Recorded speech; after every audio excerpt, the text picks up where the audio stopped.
Hello students. मैं Mohammad Sarfaraz Nawaz commerce की इस ई लर्निंग क्लास में आपका वेलकम करता हूं। आज जिस टॉपिक को हम डिस्कस करेंगे उस टॉपिक का नाम है ई रूपी। ई रूपी एक डिजिटल करेंसी है जिसको डिजिटल रूपी या फिर इलेक्ट्रॉनिक रूपी भी कहते हैं।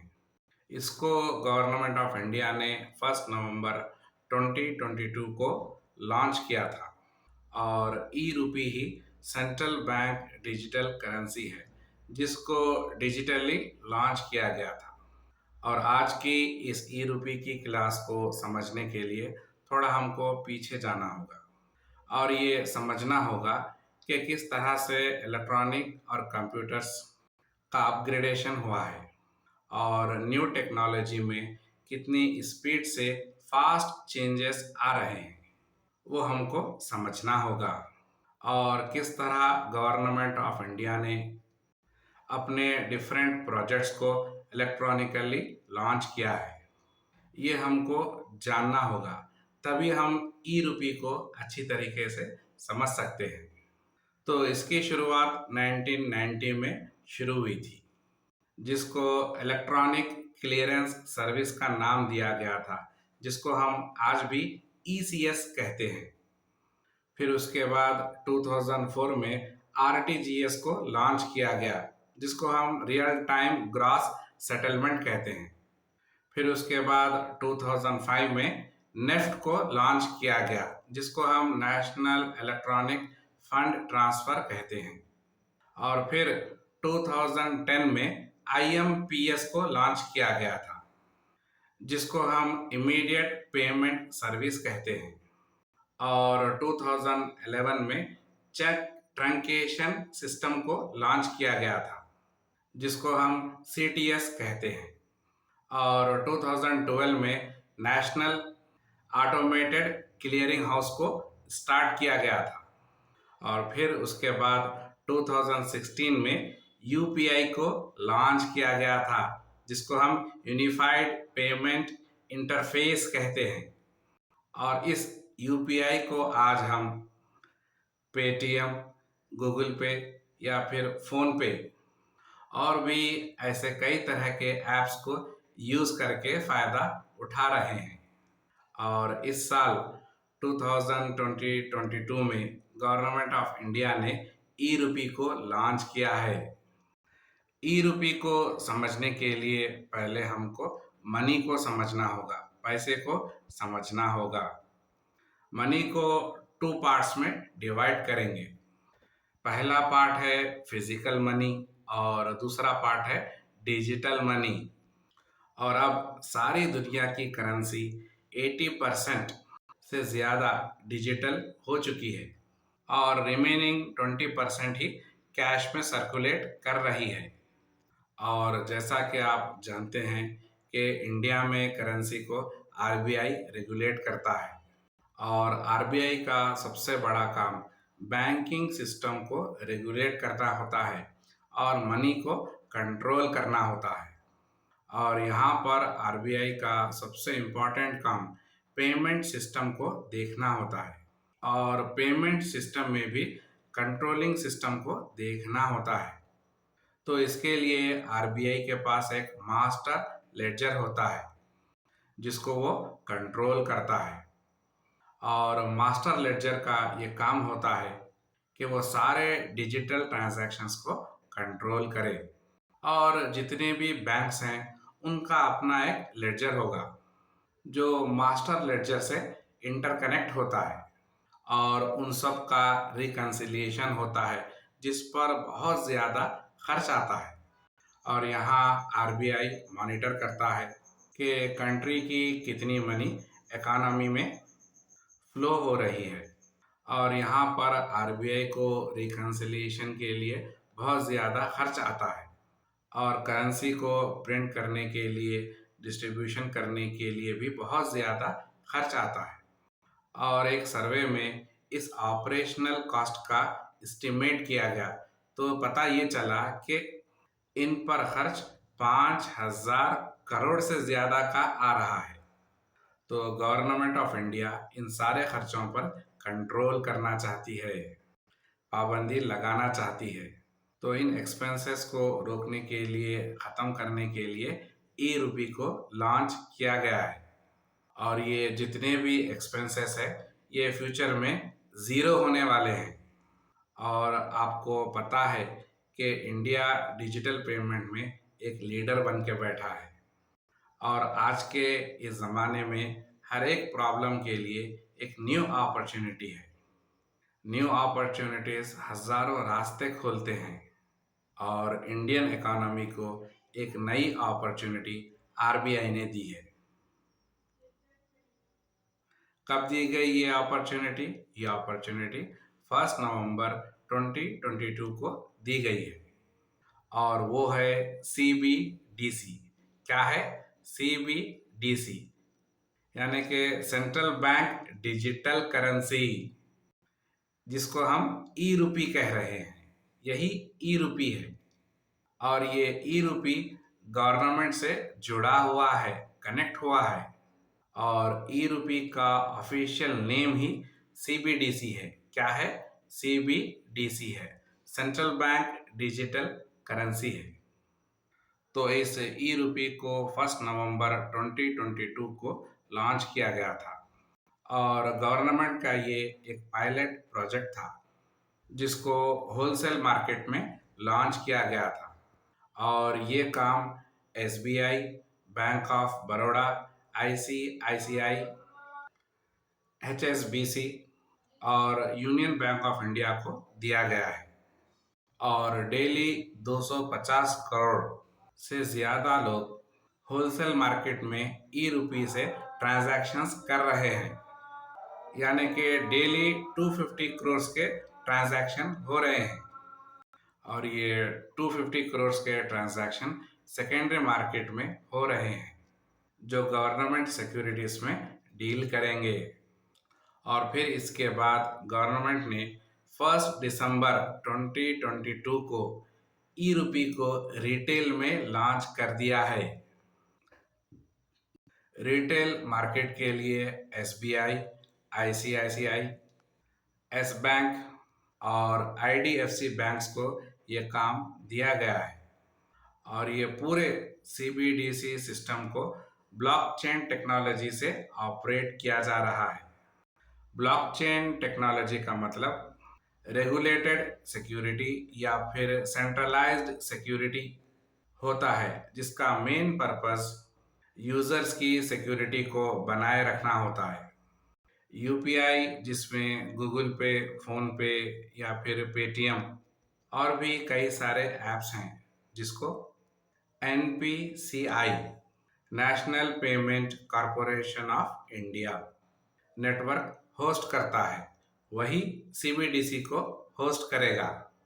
और ये सही तरीके से अगर इम्प्लीमेंट हुआ तो ई रूपी में इतना पोटेंशियल है कि हमारी कंट्री में UPI के बाद ई रूपी एक बहुत बड़ा स्ट्रैटेजिक चेंज होगा, जो पेमेंट इंडस्ट्री को ग्लोबली एक नई जगह पर लेकर जाएगा,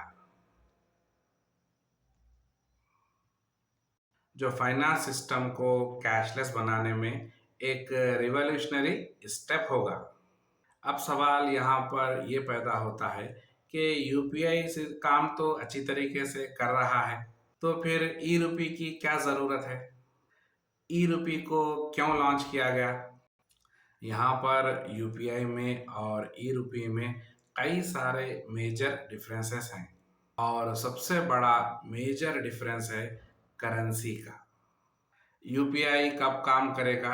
UPI उसी वक्त काम करेगा जबकि आपके बैंक अकाउंट में कैश मौजूद रहे। UPI में फिजिकल करेंसी का होना ज़रूरी है। आपके बैंक अकाउंट में करेंसी होनी चाहिए, तभी UPI काम करेगा। जबकि ई रूपी में सिर्फ करेंसी का फोटो रहेगा, करेंसी नहीं रहेगी, सिर्फ करेंसी का फोटो रहेगा। कुछ साल पहले करेंसी को बदल दिया गया था। ओल्ड करेंसी लेकर न्यू करेंसी को इशू किया गया था। मगर अब ई रूपी में नोट की प्रिंटिंग को ही बदल दिया जाएगा। यानी कि ई रुपये में करेंसी की प्रिंटिंग होगी ही नहीं, बिल्कुल ही बंद हो जाएगी। फ़ोन पे, गूगल पे और पेटीएम ने हम लोगों की ज़िंदगी को इतना आसान कर दिया है कि अब हम अपने पास कैश नहीं रखते। लोगों के पास फिजिकल कैश रखने की आदत ही नहीं रही।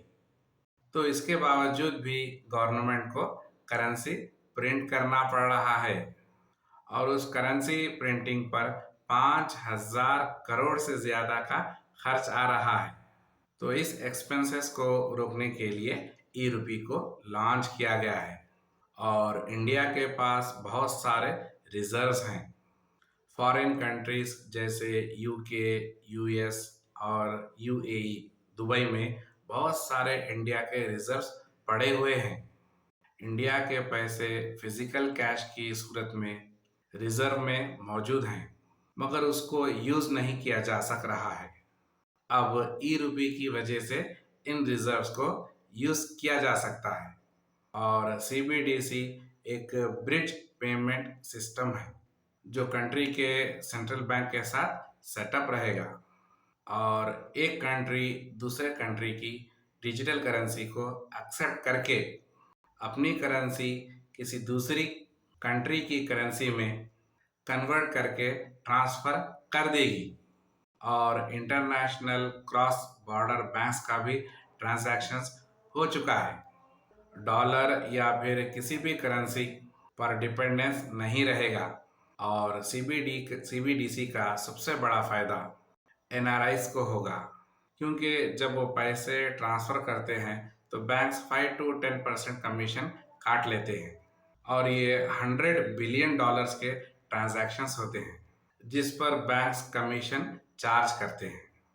और अब ई रुपये की वजह से सिर्फ कन्वर्जन चार्ज लगेगा और सीबीडीसी सिस्टम बैंक्स के सिस्टम को बाईपास कर देगा और अब सेटलमेंट का रिस्क भी नहीं है और बैंक्स के थ्रू जाने की भी कोई ज़रूरत नहीं है। बैंक्स टू बैंक्स के सिस्टम को आरबीआई ने सीबीडीसी के ज़रिए ख़त्म कर दिया है। अगर हम किसी को ऑनलाइन पेमेंट करते हैं या फिर ऑनलाइन मनी ट्रांसफ़र करते हैं तो हमको 2 या 3 सेकंड में मैसेज आ जाता है कि पैसे ट्रांसफ़र हो चुके हैं और कंफर्मेशन का मैसेज आ जाता है कि पैसे ट्रांसफ़र हो गए हैं। मगर बैंक टू बैंक में इस सेटलमेंट को टाइम लगेगा। इन ट्रांजैक्शंस को सेटल करने में टाइम लगेगा, 24 आवर्स भी लगेंगे या फिर एक हफ्ता भी लगेगा। मगर अब ये चीज़ सीबीडीसी में नहीं है। अब यहाँ पर बैंक्स का कोई काम नहीं है और मनी सेटलमेंट में कोई डिले नहीं होगा और बैंक्स के पास जो हमारे पैसे होते हैं उन पर हमको इंटरेस्ट मिलता था, मगर अब ई रुपये में इंटरेस्ट नहीं मिलेगा। सीबीडीसी में कोई भी इंटरेस्ट नहीं दिया जाएगा। जितनी भी डिजिटल करेंसी आपके अकाउंट में रहेगी उस पर किसी भी किस्म का इंटरेस्ट नहीं दिया जाएगा। आपके फ़ोन में डिजिटल टोकन को इशू किया जाएगा जिसमें डिजिटल करेंसी और डिजिटल कॉइन्स होंगे और आरबीआई ने इस ई रुपये को लीगल टेंडर मनी एक्सेप्ट कर लिया है, तो कोई भी इस मनी को मना नहीं कर सकता। तो अब ई रुपये क्या है? ई रुपये ईजियर है, चीपर है और फास्टर है और ई रुपये में करेंसी का फ़ोटो ट्रांसफ़र होगा, सिर्फ फ़ोटो ट्रांसफ़र होगा, करेंसी नहीं। करेंसी प्रिंटिंग पर खर्च बंद हो जाएगा, नकली नोट बंद हो जाएंगे और हर ट्रांजैक्शन पर गवर्नमेंट की नज़र रहेगी और उसके बाद टैक्स लायबिलिटी आप पर बनेगी और अब यहाँ पर आप टैक्स पे करने से नहीं बच सकते और बैंकिंग सेक्टर में जितने भी एम्प्लॉयज़ होंगे उनको फ्यूचर में मैक्सिमम यूटिलाइजेशन ऑफ रिसोर्सेस के तहत एम्प्लॉयज़ को किसी दूसरी जगह पर शिफ्ट कर दिया जाएगा और बैंकिंग सिस्टम गायब हो जाएगा और बैंकिंग सिस्टम खत्म ही हो जाएगा, दी एंड हो जाएगा। तो समझ में आ रहा है ई रूपी क्या होता है। ई रूपी की वैल्यू फिजिकल करेंसी की वैल्यू की तरह ही रहेगी, जिसको ब्लॉकचेन टेक्नोलॉजी से ऑपरेट किया जाएगा। और ब्लॉकचेन टेक्नोलॉजी एक ऐसा सिस्टम है जो इंफॉर्मेशन को इस तरह रिकॉर्ड करता है कि किसी के लिए भी उसको चेंज करना, हैक करना या फिर चीट करना हाईली इम्पॉसिबल है। ब्लॉकचेन टेक्नोलॉजी एक डिजिटल लेडजर है जो नेटवर्क में डिस्ट्रीब्यूटेड है, जो डिजिटल एसेट्स के ट्रांजैक्शंस और ओनरशिप का रिकॉर्ड रखता है। और blockchain technology end to end encrypted है। इसका क्या मतलब हुआ? इसका मतलब ये हुआ कि सिर्फ आपको और आरबीआई को पता होगा कि आपके पास कितना पैसा है। तो ई रूपी में पैसे कहाँ रहेंगे? ई रूपी में पैसे आरबीआई के पास रहेंगे, आरबीआई के अकाउंट में रहेंगे। बैंकिंग सिस्टम का दी एंड हो गया है। ई रूपी में पैसे फोन में नहीं रहेंगे। पैसे कहाँ रहेंगे? पैसे आरबीआई के अकाउंट में रहेंगे। और आपके फ़ोन में सिर्फ करेंसी की फ़ोटो आएगी, करेंसी नहीं आएगी। क्यों नहीं आएगी? क्योंकि करेंसी को प्रिंट करना ही बंद कर दिया गया है और जितने भी ट्रांजैक्शंस होंगे वो फ़ोन के ज़रिए होंगे। और आपका सारा पैसा आरबीआई के अकाउंट में रहेगा, बैंक में नहीं रहेगा। बैंकिंग सिस्टम को ख़त्म कर दिया जाएगा। ई रूपी अपने आप में ही एक डिजिटल करेंसी है और इसमें कोई बैंक इन्वॉल्व नहीं है। अभी तक के लिए तो ई रूपी एक कॉम्प्लीमेंटरी है, अभी कंपलसरी नहीं हुआ है। अभी के लिए यूपीआई भी काम करेगा और ई रूपी भी काम करेगा। और यूपीआई में अभी के लिए जो ट्रांजैक्शंस हो रहे हैं उन पर किसी भी किस्म का चार्ज नहीं लगाया जा रहा है। और हो सकता है कि फ्यूचर में यूपीआई के ऊपर चार्जेस लगें। और अगर फ्यूचर में यूपीआई के ऊपर चार्जेस लगेंगे तो लोग ऑटोमेटिकली ई रूपी को शिफ्ट हो जाएंगे। तो समझ में आया ई रूपी क्या होता है? तो समझ में आया ई रूपी क्या होता है? तो मैं उम्मीद करता हूँ कि आपको आज की इस ई रूपी की क्लास समझ में आई होगी। और अब हम हमारी इस क्लास को यहीं पर रोकते हैं और मिलते हैं अपनी नेक्स्ट क्लास में। तब तक के लिए अपना ख्याल रखिए और अपडेट होते रहिए। Thank you.